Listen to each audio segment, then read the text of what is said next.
Quand cet épisode sera diffusé, l'invasion russe de l'Ukraine aura déjà duré plus longtemps que la Première Guerre mondiale. La guerre a causé plus de 2 millions de victimes des deux côtés, selon le Center for Strategic and International Studies. Selon l'un des observateurs les plus fiables des pertes de la guerre, Mediazone et la BBC, les deux camps ont subi plus de 230 000 décès russes confirmés, soit plus du double du nombre total de morts américains dans toutes les guerres américaines depuis la Seconde Guerre mondiale. Et ce n'est que le nombre confirmé, le véritable bilan des morts devrait être bien plus élevé. Avec une guerre comme celle en Ukraine, où l'avenir même du continent européen est en jeu, il est logique de s'attendre à ce que, au moins une fois la guerre finie, elle soit vraiment finie. Les deux nations se tournent vers la reconstruction, peut-être un jour l'espoir de la réconciliation, et les familles endeuillées ont le temps de faire dignement leur deuil des morts. Cependant, des deux côtés de la guerre russo-ukrainienne, les attentes sur l'ordre post-guerre divergent fortement. À Moscou comme à Kiev, dirigeants, stratèges et commandants semblent d'accord. Tout cessez-le-feu qui mettrait officiellement fin à la guerre ne constituerait qu'une brève pause avant le début du prochain conflit. Avant que la guerre autour de l'Ukraine ne soit réellement réglée, la Russie et l'Ukraine se livreront à 3 guerres, dont cet échange incroyablement coûteux n'est que le deuxième. Pour certains, le prochain conflit mènera à la fin de la Russie ou de l'Ukraine. Pour d'autres, il aboutira à la 3e guerre mondiale. Mais selon tous, la prochaine guerre entre la Russie et l'Ukraine approche, et une fois ce conflit réglé, il ne sera qu'une question de temps avant que le suivant commence. Un conflit, 2 guerres. Maintenant, au début de l'épisode d'aujourd'hui, nous devons admettre que l'affirmation selon laquelle la Russie et l'Ukraine sont destinées à se livrer à un total de 3 guerres avant que leurs affaires ne soient réglées est étrangement précise, d'une manière qui, il faut le reconnaître, peut ne pas avoir beaucoup de sens vu de l'extérieur. Pour comprendre comment Russes et Ukrainiens arrivent à cette conclusion, il faut nuancer car selon cette théorie du conflit russo-ukrainien, nous assistons à la 2e des 3 guerres, pas à la première. En réalité, la première a commencé en 2014 lorsque, à la suite des manifestations de l'Euromaïdan en Ukraine et de la Révolution de la Dignité, la Russie a saisi et annexé la péninsule de Crimée avant de s'avancer dans la région du Donbass à l'est de l'Ukraine. Bien sûr, cette guerre a fini par se fondre directement dans la guerre actuelle, et dans une grande partie du monde, en dehors de la Russie et de l'Ukraine, le récit de ce conflit ne fait pas vraiment de distinction entre l'une et l'autre.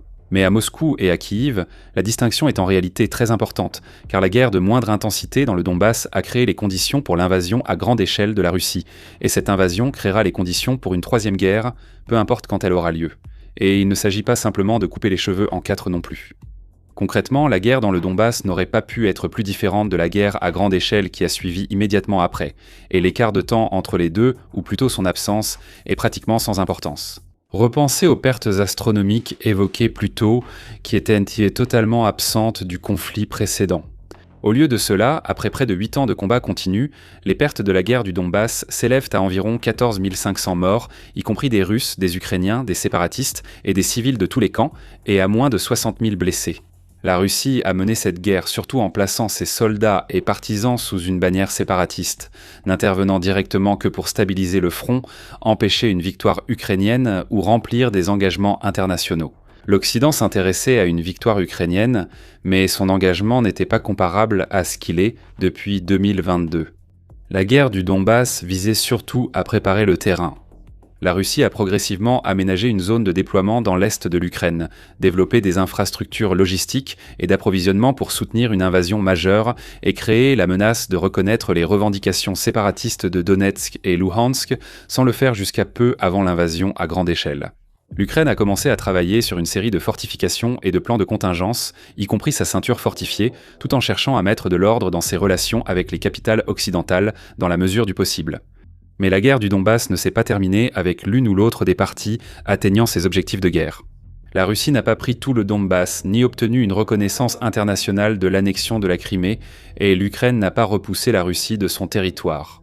Les deux parties ont compris que les combats devraient s'intensifier avant que ces questions ne soient résolues. Ainsi, Moscou et Kiev ont passé ces 8 années à se préparer du mieux qu'ils pouvaient, et au final, Moscou a pu réunir les conditions pour une invasion à grande échelle avant que l'Ukraine ne puisse établir des conditions qui auraient rendu une telle invasion impossible. La Russie a donc pu avancer dans le conflit dans des conditions plutôt favorables, bien que non idéales. La Russie s'est fixé une nouvelle série d'objectifs, culminant avec la prise de Kiev et la destruction de l'Ukraine en tant que nation indépendante, et l'Ukraine a été contrainte de se fixer un nouvel objectif qui consistait essentiellement à empêcher la Russie d'obtenir ce qu'elle voulait. Donc lorsque nous commençons à envisager la possibilité d'une troisième guerre dans un avenir proche, le meilleur point de départ est de se demander pourquoi. Pourquoi la Russie et l'Ukraine penseraient-elles qu'une reprise de la guerre serait dans leur intérêt, ou pire, que l'autre camp serait si déterminé à relancer le conflit que cela deviendrait inévitable ? Pour l'Ukraine, cette guerre a évidemment été une épreuve horrible, mais maintenant que nous avons dépassé la barre des 4 ans, les perspectives de Kiev semblent bien meilleures que ce que tout le monde attendait. La nation devra s'atteler à la reconstruction, mais pourra espérer de meilleures perspectives économiques, grâce à son entrée potentielle dans l'Union européenne ou au développement d'une industrie de défense de pointe. L'Ukraine renforce ses liens de défense avec ses partenaires occidentaux et suit une feuille de route claire pour moderniser son armée en temps de paix. Le pays est en voie de devenir moins corrompu, plus développé, moins ex-soviétique et plus européen, une trajectoire globale bien meilleure que celle de la Russie. Même si l'Ukraine réussit partiellement sa contre-contre-offensive avant la fin de la guerre, il est peu probable qu'elle retrouve ses frontières d'avant 2014. Cela montre que malgré sa puissance grandissante, l'Ukraine restera sous occupation russe, un problème majeur à résoudre. La Russie, quant à elle, a besoin de la guerre en Ukraine, ou du moins d'une guerre quelque part, mais l'Ukraine est l'endroit le plus facile pour mener une telle guerre. Pour maintenir la nation en mouvement, la Russie s'est transformée en économie de guerre, où le conflit et les dynamiques économiques qui l'accompagnent sont essentiels pour stimuler le pays. La direction russe actuelle refuse d'abandonner ses objectifs de guerre, ou de laisser le monde rejeter ses revendications sur la Crimée et l'Est de l'Ukraine. Elle ne peut sacrifier ses énormes investissements dans les territoires ukrainiens occupés, ni permettre à l'Ukraine de gagner du temps, de renforcer son armée et de reprendre ses territoires à sa guise. La Russie décline dans le monde, mais une victoire en Ukraine pourrait inverser la tendance. L'économie de la Russie commence à s'effondrer, mais la puissance économique de l'Ukraine pourrait être la bouée de sauvetage dont Moscou a besoin. En essence, Moscou dépend de la guerre avec l'Ukraine, et cela fait longtemps qu'elle a détruit toutes les autres voies qu'elle aurait pu suivre pour retrouver la paix et la stabilité. Ni la Russie ni l'Ukraine ne peuvent se satisfaire d'un cessez-le-feu qui gèlerait plus ou moins le conflit le long de la ligne de contact actuelle, même si c'est probablement ainsi que cette guerre va se terminer. Ainsi, les deux camps ont depuis longtemps modifié leurs objectifs pour accumuler un maximum d'avantages stratégiques et tactiques avant un éventuel cessez-le-feu. C'est parce que le cessez-le-feu dure un jour ou une décennie, il y a toute une série de choses que la Russie et l'Ukraine ne pourront tout simplement pas faire en temps de paix. Après le cessez-le-feu, aucun camp ne pourra s'emparer de territoires ni s'en prendre aux infrastructures adverses autrement que dans les limites de l'espionnage en temps de paix. Aucun camp ne pourra justifier de mettre en danger des millions de vies, d'aligner toute une économie sur des objectifs de guerre ou de supporter le coût énorme d'un conflit ouvert. Avec l'entrée en vigueur d'un cessez-le-feu, les deux camps abandonneront ces outils géostratégiques et tout progrès ultérieur sera marginal. Cela inclut l'Ukraine rejoignant l'OTAN ou la Russie retrouvant sa force militaire d'avant-guerre. Des changements sismiques, mais loin de ce qui serait possible en temps de guerre. Quant à ce que cela signifie concrètement, les deux parties l'ont déjà clairement exprimé lors des précédentes séries de négociations infructueuses. Le refus de la Russie de mettre fin à cette guerre sans capturer la région du Donbass, ou au minimum la ceinture de fortifications ukrainiennes à Donetsk, n'est pas un hasard. La Russie considère ces villes comme les points d'ancrage d'une future frontière ukrainienne fortifiée dans un monde où Kiev parviendrait à reprendre le contrôle. L'Ukraine partage cet avis, expliquant le refus catégorique de Kiev d'envisager des conditions de paix cédant des zones du Donbass non encore conquises par la Russie. La Russie cherche à limiter fortement l'armée ukrainienne et à bloquer son adhésion à l'OTAN. Parce que si la Russie n'arrive pas à contraindre l'Ukraine à accepter ces conditions par la force militaire, alors elle n'a aucune chance de l'en empêcher lors de négociations en temps de paix. L'Ukraine n'est pas prête à faire de telles concessions car, selon elle, ces concessions ne rendront pas une future guerre moins probable. Ce sont des concessions qui laisseraient l'Ukraine affaiblie lors d'une prochaine guerre que l'Ukraine considère comme inévitable. La prochaine guerre. Dans la plupart des cas, lorsque deux nations s'attendent non seulement à entrer en guerre, mais croient aussi que leur adversaire s'attend à la guerre, elles finiront par entrer en guerre plus tôt que tard. Après tout, une nation qui croit qu'un conflit futur est inévitable passera son temps et son argent à rassembler des armes et à renforcer ses forces armées. Dans les gouvernements élus, les dirigeants promettant force et compétences stratégiques sont récompensés, tandis que ceux qui ne sont pas à la hauteur sont écartés ou n'obtiennent pas de mandat. Dans les autocraties, où la guerre récurrente est prioritaire ou essentielle à l'économie, l'État oriente ses moyens vers cet objectif, souvent au détriment d'autres priorités ou de la population. La culture s'organisera autour de l'anticipation d'un conflit futur, et les idées d'unité et d'identité nationale seront exprimées dans le langage de ce conflit à venir. Il est peu probable qu'une telle situation se résolve sans guerre, mais ce n'est pas exclu. Ce principe se manifeste différemment de chaque côté de ce conflit, mais il apparaît constamment.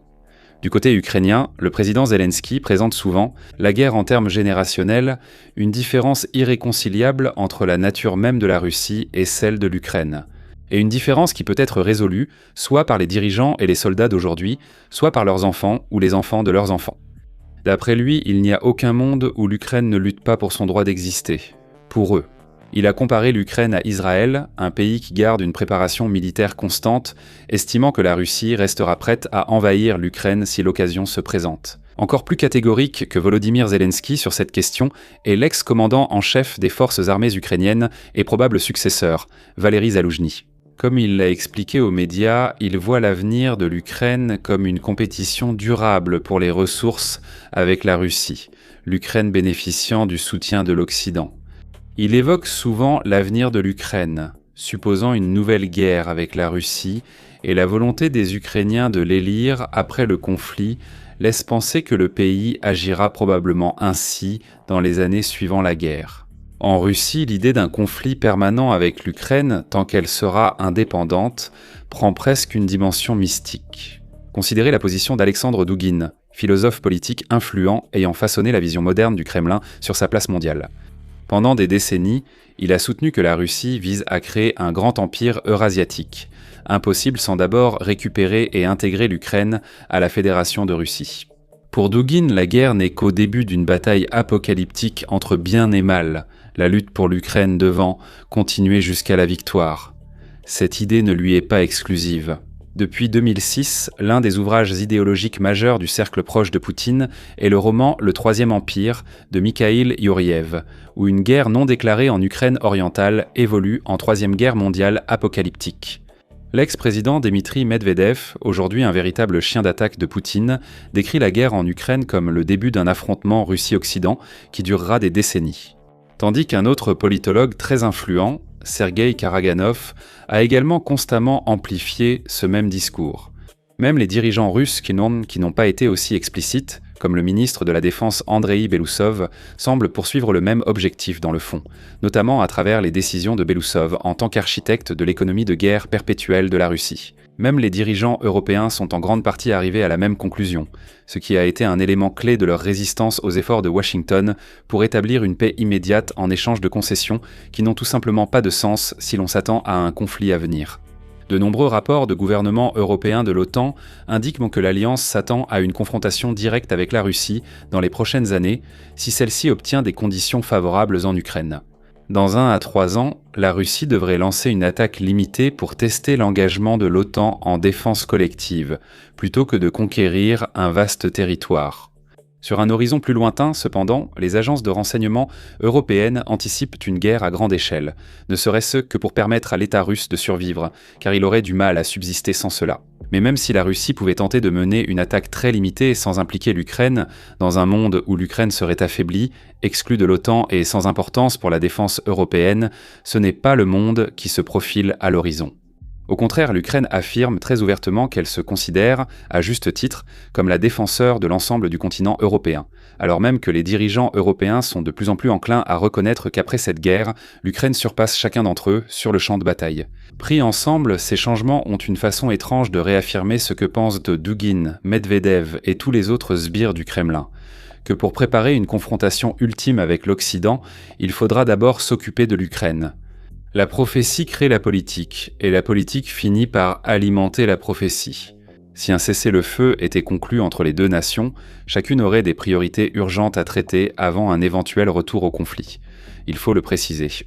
Contrairement à la transition de la guerre du Donbass vers l'invasion à grande échelle, il semble que les deux camps vont avoir besoin d'une certaine forme de pause. Que cette pause dure quelques mois, quelques années ou plus d'une décennie, nul ne peut le dire, mais quoi qu'il en soit, ce sera une course effrénée tant qu'elle se poursuivra.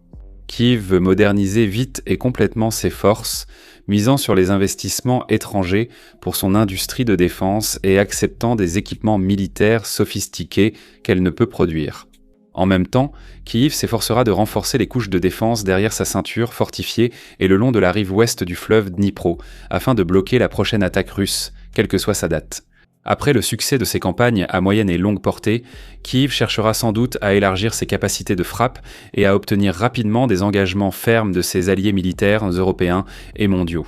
Cela pourrait signifier rejoindre l'OTAN ou déployer une coalition solide de pays volontaires.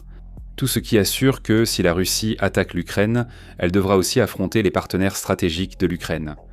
Pour la Russie, les priorités seront de reposer, récupérer et former ses soldats, sans laisser trop d'entre eux retourner à la vie civile, tout en préparant une future grande mobilisation, y compris dans les villes riches où la conscription forcée a été rare.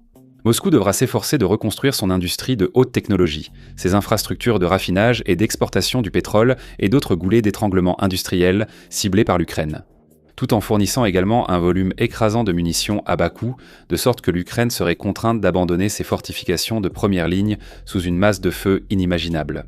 Les deux pays devront aussi affronter un grave problème démographique.